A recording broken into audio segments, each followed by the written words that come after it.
All right, welcome back, everyone. Today we have the amazing Karen Brill back for the third time. I am so thankful for her time and her expertise. Today we're talking all about email. So how to increase that open rate, but also a lot of technical background stuff that a lot of us business owners weren't taught about email, deliverability, spam, how to actually land in the inbox and then not get marked as spam. So I'm going to hand it over to Karen to introduce herself and lead us into today's workshop. Well, thank you so much, Annie. I've had a really great time being here and talking about different topics, and this one is definitely near and dear to me. I didn't start out necessarily in this area. I've been a business coach for over 15, years. I've been in the online business world. And so last year when they made all these changes, all my past clients came to me and were asking me, what's going on? What do we need to know? So I had a little experience in this, so I kind of really delved into this so that I can help business owners be able to have that email list as a really good business asset. So I definitely, try to help coaches, consultants, and service providers with email strategy. So I wanted to ask, how many of you have an email list? So if you have an email list, put one in the chat. If you do not want to have one, you can put two. And if you're thinking of starting one, let's put three. Hi, Natalia. I'm glad you're here too. Three. Okay, thinking of one. Yep, Annie, I know you have one for sure. Great. Well, thank you. So this really applies to anybody, and I meet a lot of people who are just thinking of starting an email list, and I actually think you're the best placed because a lot of people that I've worked with who've had an email list since things changed, they kind of just continue to do things like they did in the past. And so they really hurt their email list. And it took a lot of time to rehabilitate their email list. So you just starting out, you can start the right way and you won't have these problems. So I think you're well placed. So let's talk a little bit about why it's important to have an email list or a newsletter. So, ownership is a big one. So a lot of us are on social media and we love social media for what it can provide for us. But we don't really have control. And I don't know if you ever met anyone, whether it's Facebook groups just recently, they kind of deactivated some. LinkedIn, you can be restricted, same with Instagram and Facebook.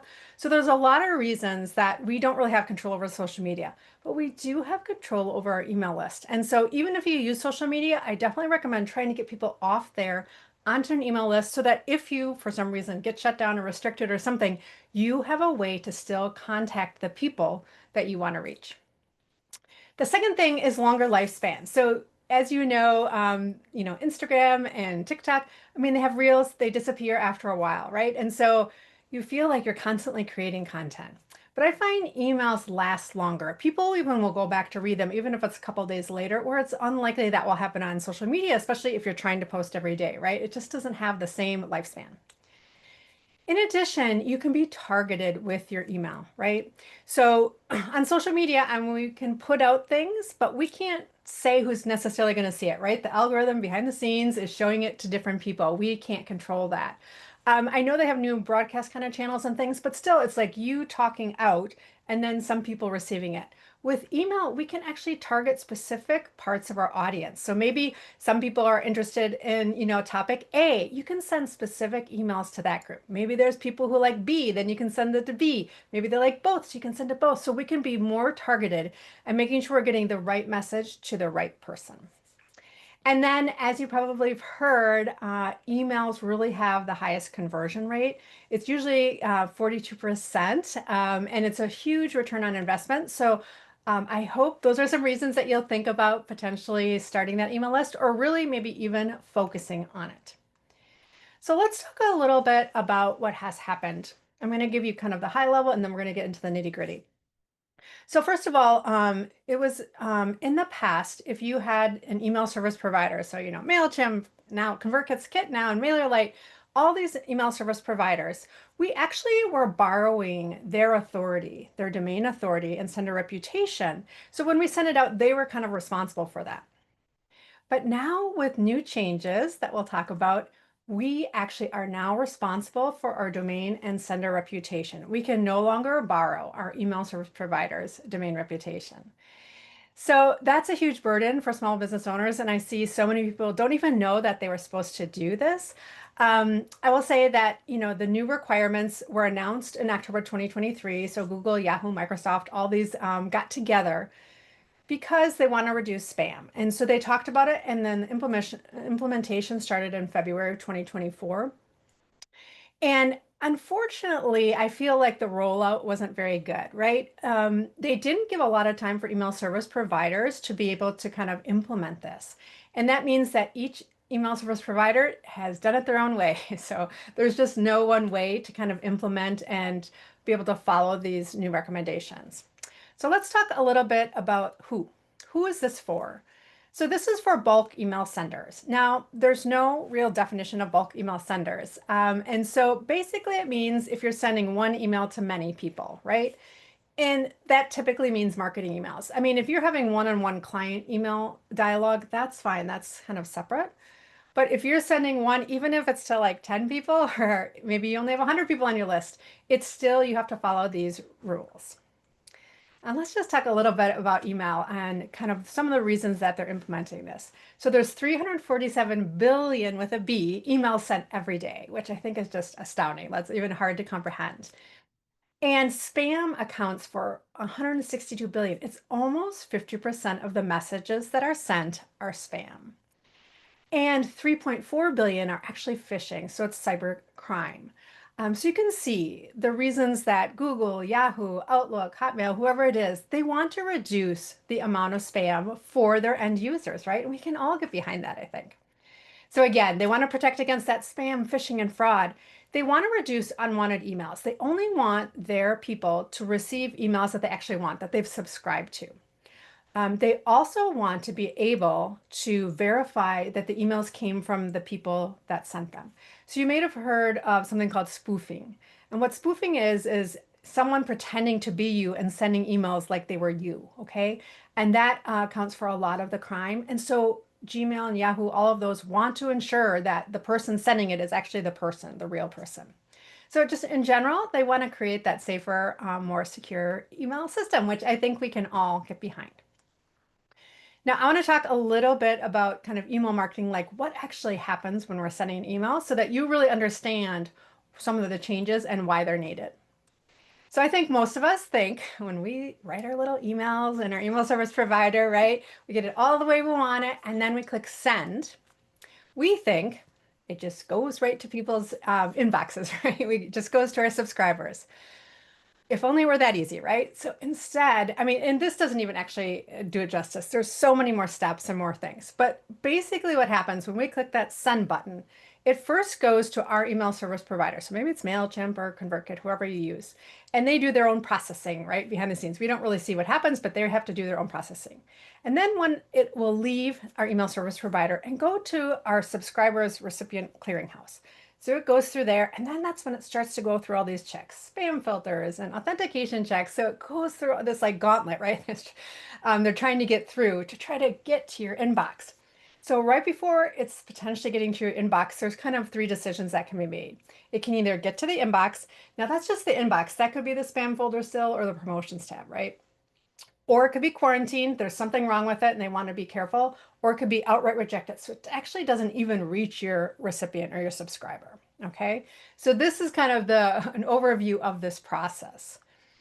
And this first process, when we click send and our ESP, our email service provider, does all this processing, and then it sends out from them, they can say, whoa, we're done. So that's all that they're really responsible for. We are responsible for the rest, okay? And it takes a lot nowadays to be able to get that email to actually reach our subscriber. So I hope that was helpful just to get a little better sense of what's actually happening behind the scenes. And so that you actually know what you're responsible for. This part that we're responsible for is deliverability. The first part that our email service provider is delivery. So we need to understand deliverability so that we know how to get our emails to that inbox. So now that you kind of have this, I want to talk about the four main changes that came about. And again, there's more, but those are more for the email service providers. These are the main four changes that we as business owners need to know. So the first is this email authentication. So they want to make it safer for our emails to actually reach the inbox, right? To kind of reduce spam. And so they are implementing, making business owners do these three records. And we're going to talk about them in a minute. It sounds a little technical.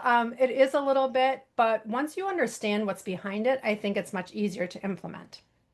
The next thing they talked about was now the spam threshold rate is 0.3%. So I really want you to think about that for a minute. If you have 100 people on your email list, that's not even one person marking you as spam, and you will have reduced deliverability. Okay.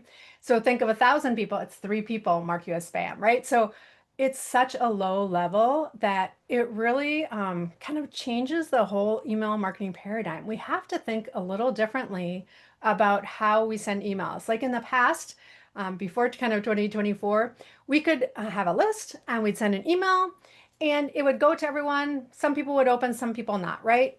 But we didn't get penalized if it wasn't open. But now we get penalized when people don't open our emails. Because, in the past, maybe your open rate wasn't great, but now it can actually hurt your sender reputation. And so that's why we have to kind of rethink how we send emails to make sure we're sending it to people who will actually open and interact with us. So just remember that spam threshold is super low, and so we have to do everything we can to help people not mark us as spam. The next one was a mandatory one-click unsubscribe. And hopefully, I think we can all get behind this one. I don't know if you ever received emails in the past where to unsubscribe, you'd have to scroll, scroll, scroll, scroll, and they'd have it like way down at the bottom of the email, right? It's like, I don't know, they were trying to trick you or something, but it was just so kind of obvious that what they were doing. And then you might have received some emails that they didn't even have an unsubscribe link, right? And I hated when you got those emails because really they're kind of forcing you to mark them as spam, right? There's no other way. You can't even unsubscribe. So instead now you will see at the top of emails, they want to have a button up there for one-click unsubscribe. And you might have done unsubscribe in the past where you'd go to a new page and you'd have to type in your email or something. No, you have to have the button at the top with the one-click unsubscribe. Now you can still have at the bottom the link that we've always had for unsubscribing, but they want that button at the top. Now, you per se didn't have to do anything. Your email service provider typically does this, but I would just make sure you check and make sure that your email service provider is doing that. Now, the big ones that I know of do it. There are some lesser known ones that I've seen that haven't quite done it. So depending on who you use, I would definitely just make sure that you have this in place. We want to make it easy for people to leave, right? Because otherwise we're going to have people on our list who aren't opening and you're sending bad signals to Gmail and Yahoo and Microsoft. We want to make it easy for people to leave if they're ready to leave. Okay, so one click unsubscribe. And then the last thing was if you're sending marketing emails, you can no longer use free domains. So what that means is you can no longer use something like karengirl@gmail.com, right? So you have to purchase your own domain. So it could be like strategiccreator.com. You can't use strategiccreator@gmail.com to send marketing emails. So you need something with a real domain that you've purchased. Because again, we can't change any records in gmail.com. We have no control over gmail.com, right? Only they do. We can have control over our own domain though. So we can make sure that it's secure. We can make sure that we have all the records in place so that it actually can reach our end users. So those were the 4 main ones. So doing this email authentication, having that new spam threshold, the unsubscribe, one-click unsubscribe, and then no longer using those free emails. So those were the 4 main changes for business owners. And I just kind of wanted to give you a little timeline. So in February 2024, so last year, that's when the email authentication requirements started. Now I will say, they were pretty slow about actually implementing them, thankfully. So the beginning of implementation of this and kind of penalizing people started in April 2024. But again, they were a little not super strict about it at the beginning. Then in June, that's when that one-click unsubscribe came in place. And that's really when they started to be more serious about penalizing people. And then really Microsoft just this year in May started implementing this. Now, I will say, if you've ever tried to get emails to Outlook, those have already been difficult to get to. So they've actually gotten stricter about this email authentication and implementing it. So it's even harder now to get into Outlook inboxes. But that's kind of just to give you a brief background of the timeline. So it's already in place. So if you have an email list, I hope that I'll give you some tips about actually implementing that. And if you haven't started, you're in perfect place because now you can get started the right way. So let's talk a little bit about penalties. So the main penalties are deliverability issues. So you may be marked as spam, you may be rejected. They don't really say how they're going to penalize exactly. They give some hints. And basically, what they said is that they would start by penalizing potentially like 5% of your email list, and then 10% of your email list, and then 15%. So it's a very slow kind of increase in penalizing parts of your email list. And you may think, well, that's great because then I don't get, completely penalized right away. But from my perspective, trying to help people is that they don't actually know when they've been penalized because it's such a slow thing. You might just think, oh, these people didn't open or something like that. I think if it was like a dramatic, like 100% of your email list is penalized at once, you would see that in the email, data and analytics that you get. So while I get that it's nice in a way that your whole email list isn't penalized right away, I also think it takes so long for people to actually realize they're being penalized. And so a lot of people will come to me when they're like 60 to 70% penalized. And so then to kind of try to rehabilitate that is so much harder. So, like I said, they haven't given explicit ways that they're penalizing, but that's what they've kind of hinted at. And again, it could be just first maybe marking you in the promotions and then the spam and then completely outright rejected. And again, I talked about that sender reputation. So now that we have our own domains, we have to kind of maintain a good sender reputation. You may have heard about website domains, right? So when you have a domain, let's say you did spammy things on your website, you could have been put like on a block list where people can't really access your website. It's kind of that same idea for an email sender reputation, in that if you've done spammy things, if Google and Yahoo kind of see you and start penalizing you, your sender reputation is going to go down. And that means all the other places as well are going to think you're not trustworthy. You haven't followed all the protocols. You haven't done the right things. And so it's really important for us to either repair a damaged sender reputation or to kind of maintain a really good one. And, in the end, there are potential legal implications. So each country has its own kind of spam act. So Europe has GDPR, the US has the CAN Spam Act, and Canada has its own act, and I think Australia has another one. So they all have some variation of trying to prevent spam. In some of the ways that you're not authenticating or following these rules, you could go against some of those laws. So, one of the best ways to make sure you're not violating any of these is to actually use an email service provider, because they know the laws, they know the rules, and so you're able to be compliant when you use them. So don't try to, send bulk emails from Gmail or something like that. Really use an email service provider. So let me just stop and see if there's any questions from the first part that I've talked about. I'm going to talk about next, 3 things that you can do to increase your open rates. So let me just see if there's anything in the chat, if anyone has any questions. Yeah, so Yam, using Gmail. So I will just say that Google does not like that. Um, you know, it's kind of a workaround. So Gmail is supposed to be a personal email, right? It's not supposed to be for professional. And even Google Workspace, you're not really supposed to send marketing emails from it. Again, it's kind of more one-to-one kind of communication. So are there programs out there that allow you to do that? Yes. um, is it kind of going against the rules? Yes. Do people get away with it? Yes. So does it work? Yes, but I also see a lot of people having problems. So, if you want to make sure that you're staying compliant, both with those regulations, as well as some of these new authentication protocols, then I definitely recommend an email service provider that's specifically dealt with that. There's a lot of kind of all-in-ones that don't quite give you all the kind of compliance and things. I mean, think about it, email service provider, all they do is email. So they know all the kind of new protocols that they need to do to make sure you're landing better and things. Whereas some of the other ones that are all-in-ones, that's not their main focus. And some of them do okay. But I find that a lot of them don't have all the tools, even for us, as well as for them, to make sure that our emails are actually landing in the inbox. So that's a great question. So I hope that helped, Danny. If there's any questions, we'll have some time at the end. Oh, I'm sending pictures to myself to my other computer and they flagged me. Yeah, there's not really anyone to contact. So this is a big issue, right? They don't like to see lots of images or links or anything like that. So I typically, if you're trying to, move pictures around, I would, upload it to maybe a Google Drive, or if you have, OneDrive, or, some kind of cloud hosted company so that you could put them there and then download them on your computer.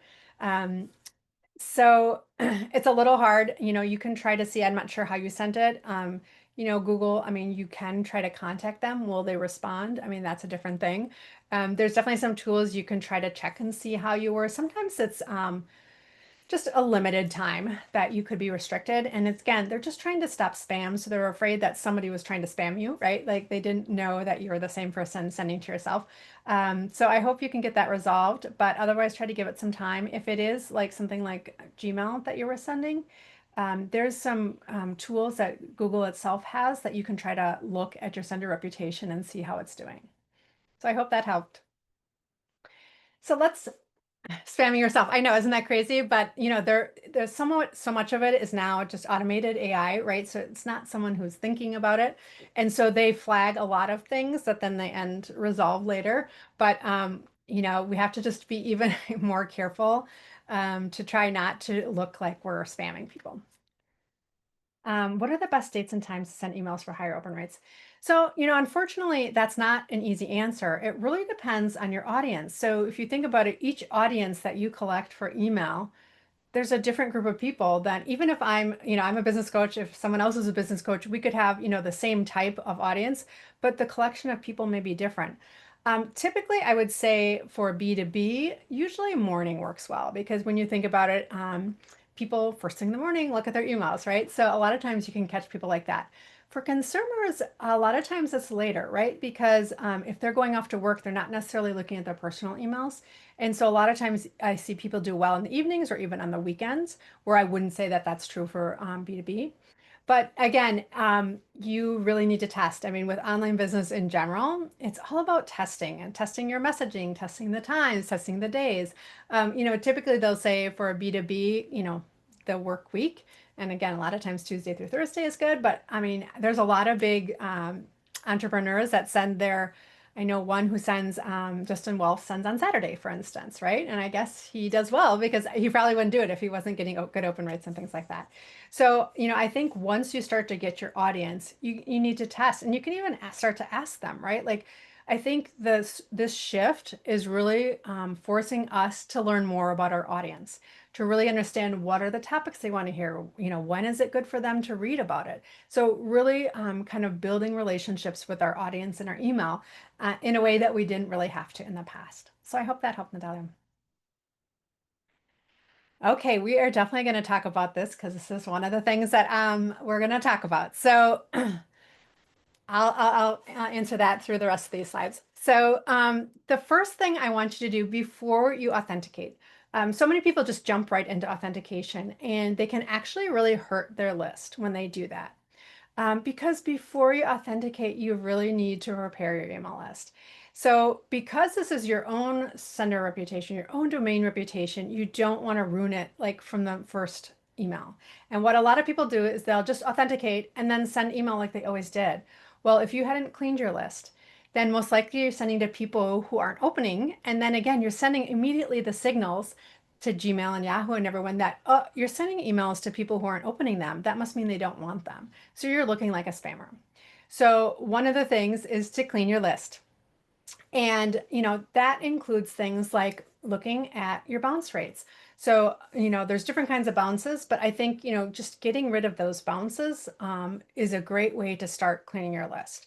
Now, if you have people on your list, and it's typically they say 90 days, I actually do 60 days, but if people haven't opened an email for 60 to 90 days, then you either want to remove them outright or send them an email just trying to re-engage them and say, hey, you haven't opened my email in a while, do you want to hear about X or Y or Z, or, do you want to unsubscribe? So trying to re-engage them if you can. But I will say a lot of times it doesn't work. Like if they haven't opened an email for 3 months for you, they probably maybe don't remember why they're on your list, right? And the temptation for them to hit you as spam is much higher. So I just be really careful about those re-engagement kind of campaigns that you do for cold subscribers. But you definitely need to start pruning your list more often. Like in the past, like I said, you could have huge lists, maybe a 40% open rate, and that was just fine. You didn't get penalized. But now you get penalized for having people on your list who don't open. And so again, like I said, we really need to kind of change how we're looking at that. And in terms of how often you clean your list, I mean, it depends a little how often you're sending. So I work with people who maybe send like once a month or once a week. I have some people who mail 7 days a week. So the more you're emailing, the more you're going to have to check your kind of email analytics to see who's opening, who's not. I definitely recommend at least once a month. I have a day where I get together with all my people and we all look at our email statistics just to have it on the calendar. So we're doing it regularly and really making sure it's clean. I have like 75% open rates because I'm really careful about my list. I'm making sure that only the people who really want to hear from me. Um, and another way that we can do this, not just cleaning, but then segmenting your list. So as I've been talking about, we want to make sure we're sending that right message to the right person. And one way to do that is to better understand what they want to hear about. So if you can start segmenting people about maybe, if they're interested in money or if they're interested in funnels or if they're interested in email, you have them tag or segmented depending on your email service provider, how they do it. Have them in those groups so then you know the types of information they want to receive. So that when you do send them the group about email and I send them about email marketing, maybe updates or something, they're super excited to get that email and they're going to open it. We're going to have high open rates and maybe high click-through rates if I have something in there. But if I'm sending emails to people who want to learn about money and I'm sending about email, they're probably like, why am I getting this? I don't really want to read this. I might not open it.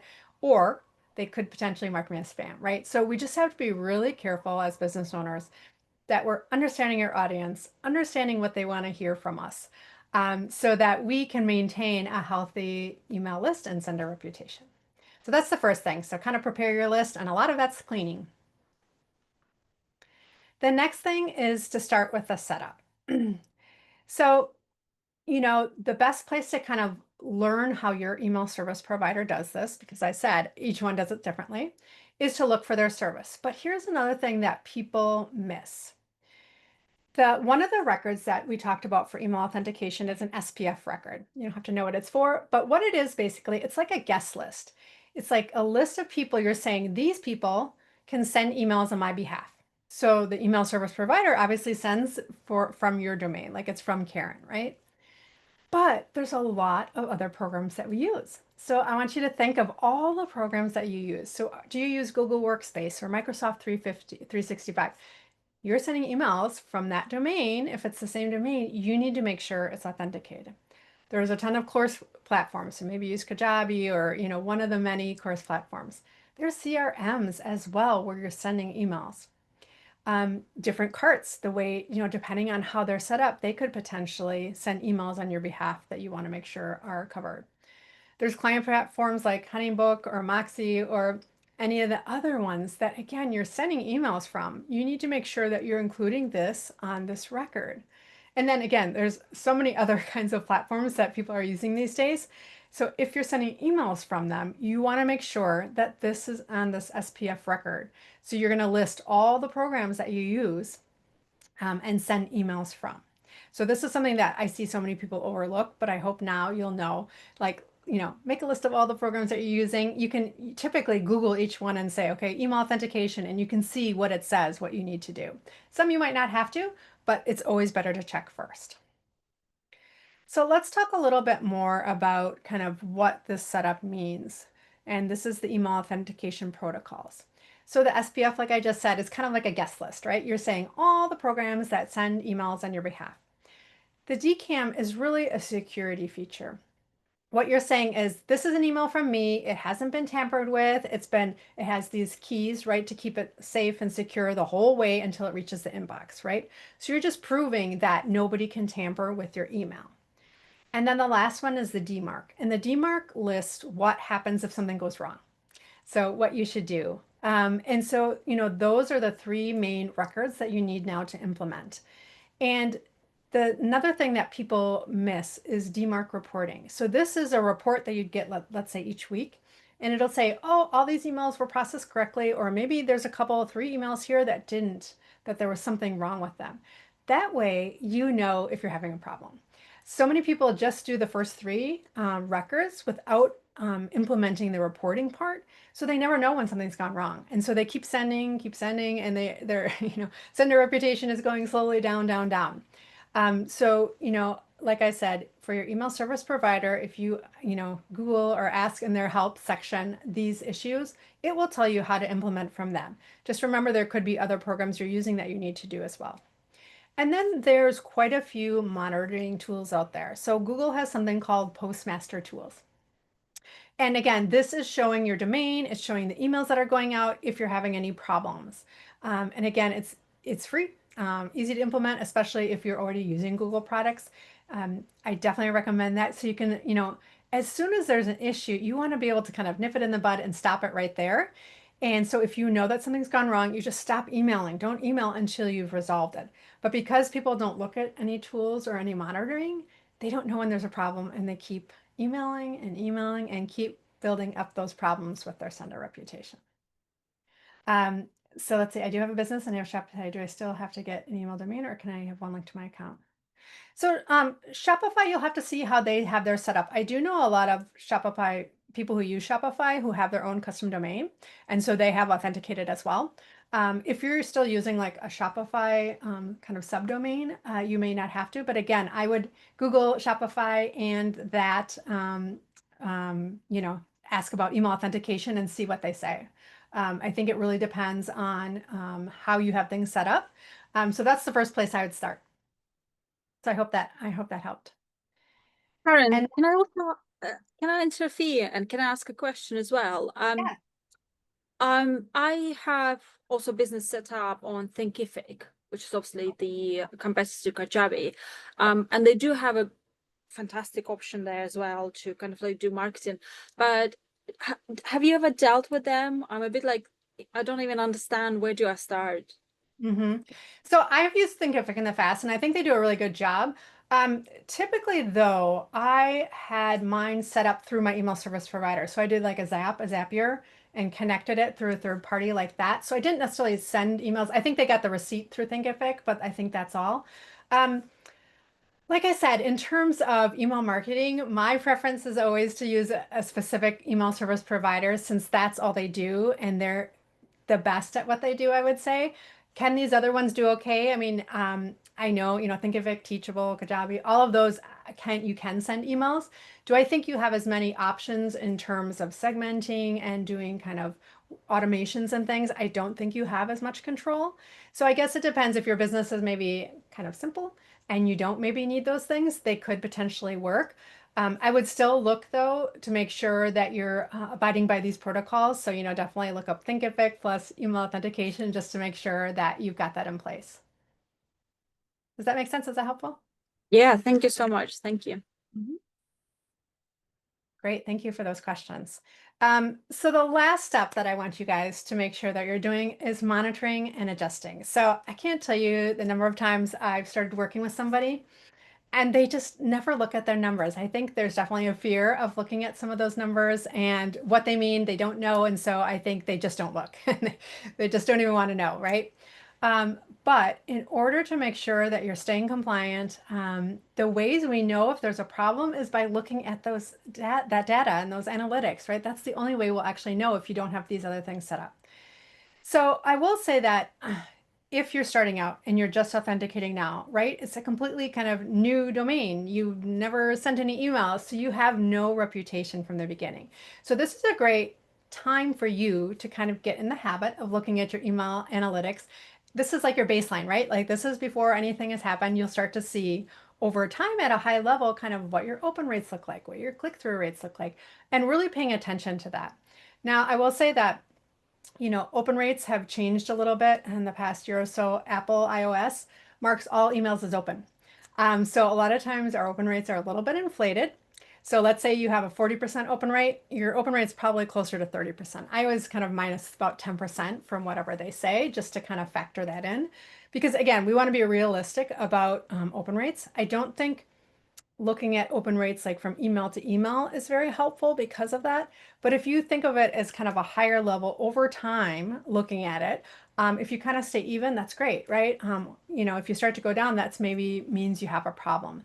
So I just hope that you'll start to look at those email analytics, start to feel comfortable looking at them, so that you can have that domain reputation, right? So once you start, you're starting at zero. So we want to make sure we're building a good one. As Benjamin Franklin says, it takes many good deeds to build a good reputation and only one bad one to lose it. And it's the exact same thing with email. Like, it doesn't take a lot. It can take one spam complaint against you to really ruin your sender reputation. And I can tell you from helping so many people, it can take like 3 to 6 months to rehabilitate your sender reputation. So if you can start off at the beginning the right way, and really work looking at those analytics, making sure you're cleaning your list, doing all the things to maintain that reputation, you're much better off. Something that I want to help you with, especially those who are just authenticating, even if you've had a list and you're authenticating, or if you haven't, you're just starting a list. Something that I call strategic warming.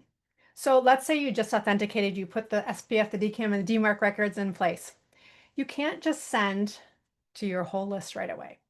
Because what you're doing, especially if you have no reputation, what if you send it and you have a 40% open rate, which, isn't bad when you think industry-wide, but to Gmail, Yahoo, and Microsoft, they're thinking, wow, 60% aren't opening. That's not a good look, right? And so we have to be really careful. So definitely what I recommend is right after you authenticate, is to send to a segment or a tag or a group, whatever your email service provider does, that you know is really warm. So maybe it's past clients and you know that they'll open your email, or maybe you've been talking about a specific subject and those people have been opening a lot. Send to the people that are warm, that you're pretty sure that they're going to open or click or any of those things, so that you can see and you can show, Gmail and Yahoo and Microsoft that, hey, I'm sending emails to legitimate, people who want to hear from me. They're opening and they're engaging with me, right? So you want to start slowly. So send to small segments until you see through your email analytics that people are opening and people seem to be clicking and all those things. And you can, be sure by looking at your DMARC reporting that my emails are getting through, it's getting to the inbox, it's not landing in spam. So again, it's going back to making sure that you're looking at those email analytics so that you know if there's a problem. Like if you send to one segment that you thought was warm and it wasn't, then I would back off again and try to send to a warm segment. So anytime you see a problem with your email, you see like a big drop or something like that, I would stop emailing altogether. Think about, okay, what are some people, even if it's just a handful of people, send to just those people that you know will open it. So you start to send the signals that I send emails, I'm not a spammer, I'm, a legitimate business person with people who actually want to hear from me. So again, keep this in mind for strategic warming, not only when you start with your email authentication, but also along the way. If you ever have a problem, I would always come back to this and do small segments that you know will open. So I know we covered a lot and some of it's technical, but I'll give you a chance to ask some more questions. But for you, for the next steps, definitely start with your email service provider. So I don't, whoever you use, MailChimp, MailerLite, whatever that is, they all have information about email authentication. So I would start there and see what they want you to do, what they recommend that you do. But then again, as we talked about, you need to list all the programs that you use that you might send email from and look up them as well. So not just your email service provider, but anybody else. And then I can't tell you enough, clean that list. Again, if you're sending maybe 3 to 4 times a month, then, once a month is probably okay. If you're sending 7 days a week, you might have to do it, every week or 2 weeks. It just depends. You want to be really on top of your email list because, again, we want to build a business asset for you. And an email list can be a great asset if you take care of it and kind of implement these things the right way. So clean your list, but then you have to do those authentication protocols to make sure you have those all in place. Have that reporting from the DMARC to make sure you know as soon as a problem so you can stop emailing and fix it. And then we talked about strategic warming, so warm up your email list slowly. Do small segments at a time. And then again, monitor. You got to monitor your email analytics, even if it's a little scary. I know people don't love numbers. I know probably Annie does. She's all about finance, but a lot of people are reluctant to look at their numbers. So, that's definitely something you're going to have to start doing and implementing. So you said, where do we find our email analytics? Is that on our website? So again, that would be with your email service provider. So if you're using MailChimp, within MailChimp, all of them have a dashboard of some kind, right? And it will say, the open rate, it'll say the click-through rate. Depending on what it is, it might talk about, the bounces, whether they're soft or hard, or you might talk about cold subscribers. So you just need to look at, each one is a little different, unfortunately. So you just need to look and really kind of look at the metrics and see what they're telling you. Like if you've been going up and then all of a sudden you go down, obviously that's an indication that something's wrong. So I would stop emailing right there and then go and try to resolve that issue. So I hope that helped. How do algorithms work on emojis and pictures in emails? So it's getting tougher to get pictures through. So what I will say is if you have been sending emails with pictures in them and you feel like you're doing okay with that, you can do that. I definitely recommend 0 to 1 pictures in an email. I typically send text only emails. I find that I get the best results that way. But I also know other people who have really fancy kind of newsletters with images and things, and they do just fine. I think it's a little bit about, showing Gmail and Yahoo and Microsoft that you're a legitimate business. You're not just sending spammy kinds of things. So I would definitely test whether you get better rates if you have, just text or an image in it. Emojis are, I think some emojis in the text of the body of the email is okay. I think subject lines are a little tricky. Definitely they see those as spammy, like, all caps or a lot of exclamation points or emojis. They can see as a little spammy. Now, if you use one, potentially that's not going to hurt it.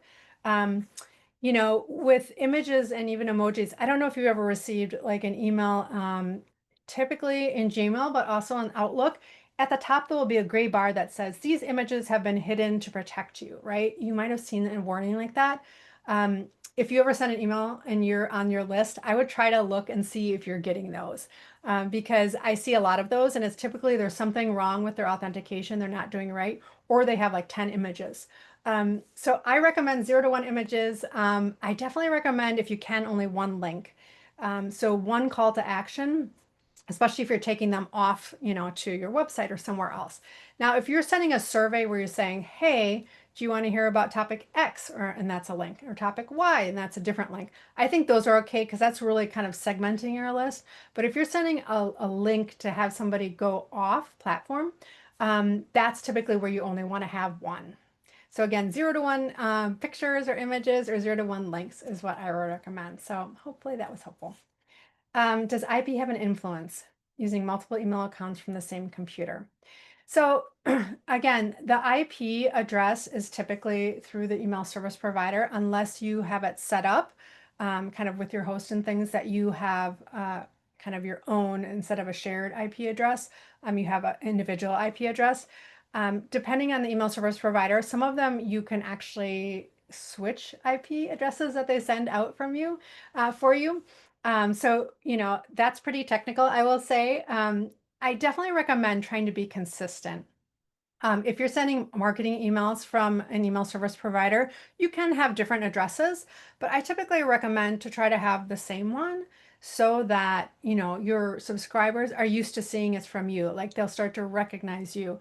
If you're switching the names a lot, that can be a little confusing for the end user. And again, I would worry that someone might mark you as spam if they don't know. Now, if it's like, I don't know, KarenGrill.com or KarenGrillEmail.com, like those are really close. I don't think that that'd be an issue. But if you're having one that's, Nike.com and then you say KarenGrill.com, like people might not know that it's actually from you. So I would just be careful about that.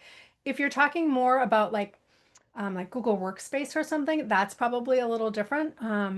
But, in terms of email marketing, the IP is, we have less control over that unless you talk to your email service provider. So I hope that those next steps sound doable to you and you can start to implement those. If anybody else has any questions, feel free to ask your questions. You guys have had some really good ones along the way, so I really appreciate that. I do think email can be a really important email asset or a business asset for you. A lot of times you will see people who are, big influencers now say, oh, I wish I had started my email list years ago. Like a lot of times they get really big on social media, but then, they don't ever kind of take it to their email list and they always regret not starting sooner.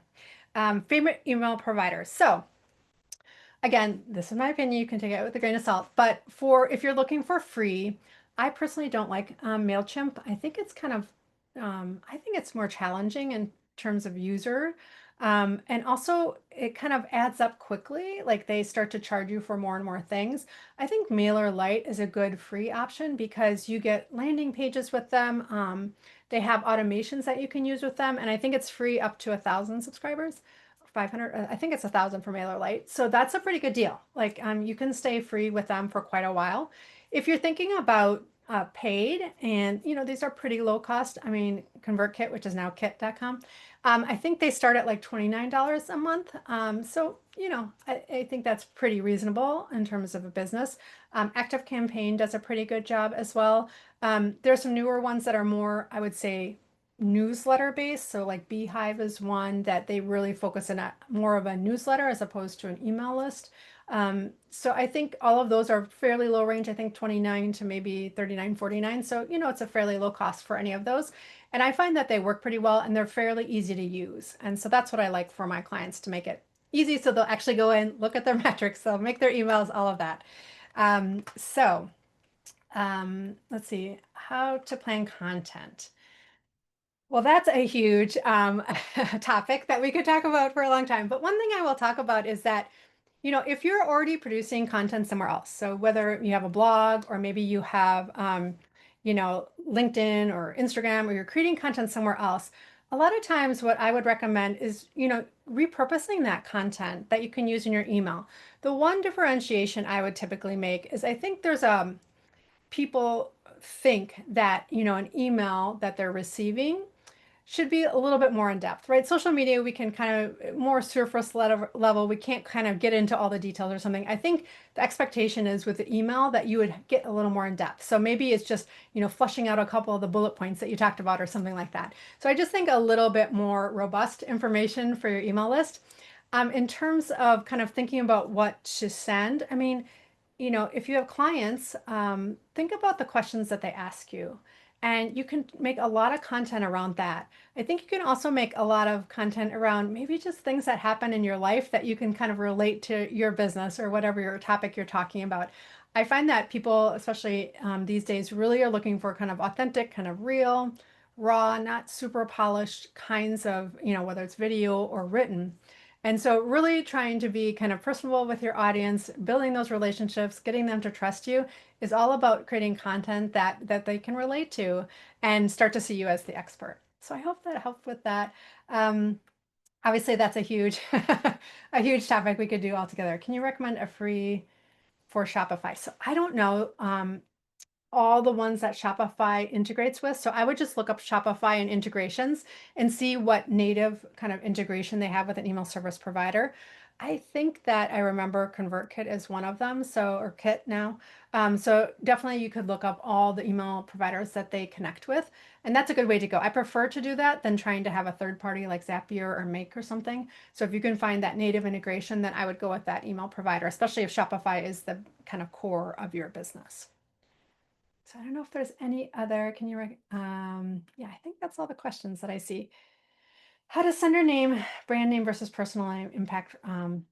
So again, I think it's really about expectations. So if someone is coming into your email list, maybe via lead magnet, or I don't know if it's something from social media, however you present yourself there, that's what you would want to do. Because again, you want them to recognize either your name or your brand, so that when they see that in their inbox, they're going to say, oh yeah, I remember, if it's brand name, Nike or whatever, or Karen, oh yeah, Karen, I know she talks about email, right? You want to start those associations. So I see one mistake that I think people make is they'll start like maybe with their personal name and then at some point switch to a brand name.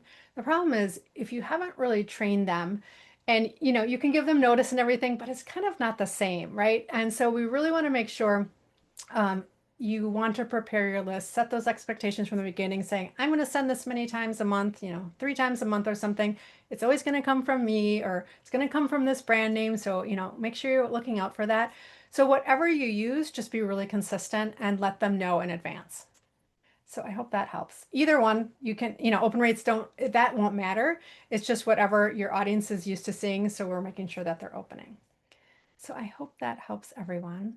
I will say that if you have email or you think of starting email, I can definitely check your authentication records to make sure they're correct.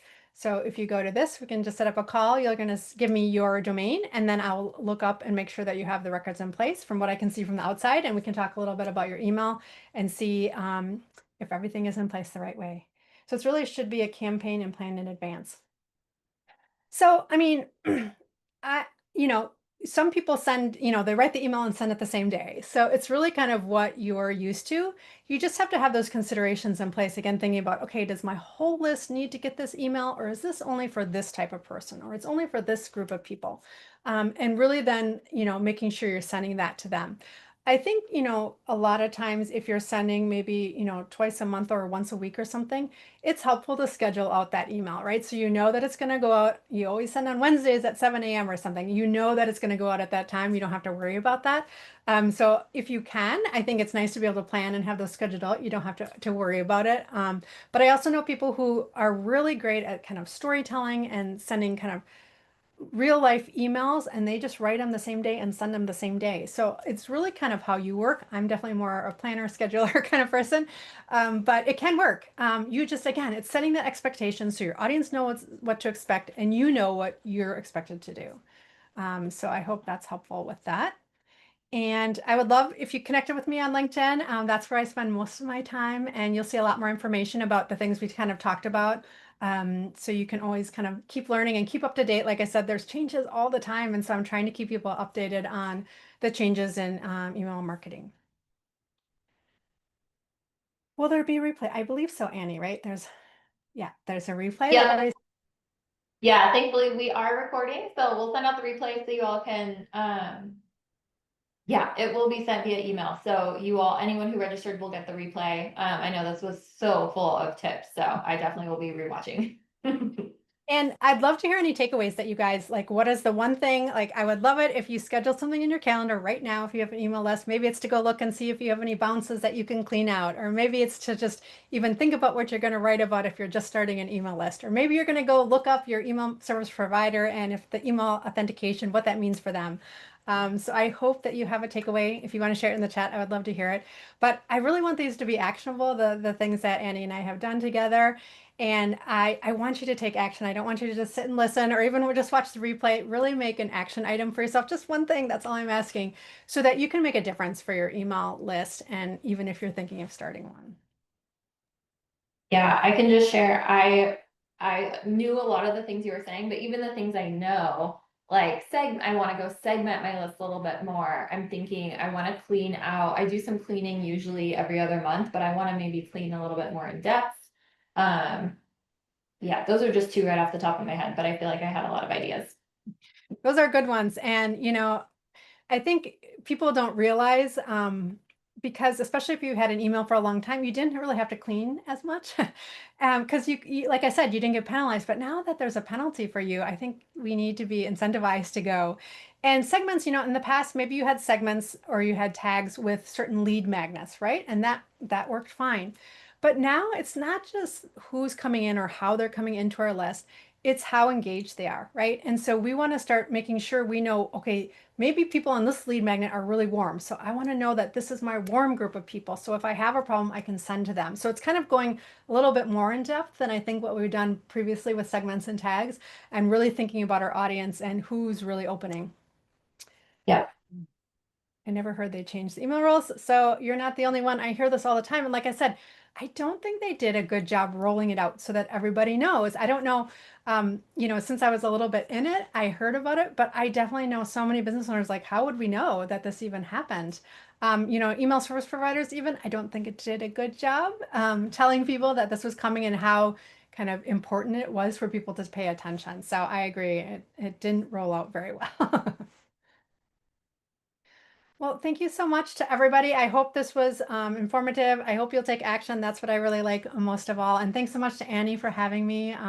This is my third one that I've done. I've really enjoyed meeting with all the people in this group, and hopefully that, you've taken, like I said, one piece of advice that you can start to implement.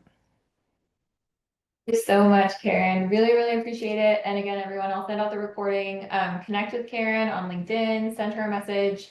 If you want to check out your email, do an audit, definitely meet with her. Thanks again for all of your expertise in the last 3 workshops. I really appreciated it. And yeah, I just wish everyone a really great week. Yeah, definitely stay in touch, Natalia. Have a great holiday and have a great weekend, everyone. Take care. Thank you. Bye.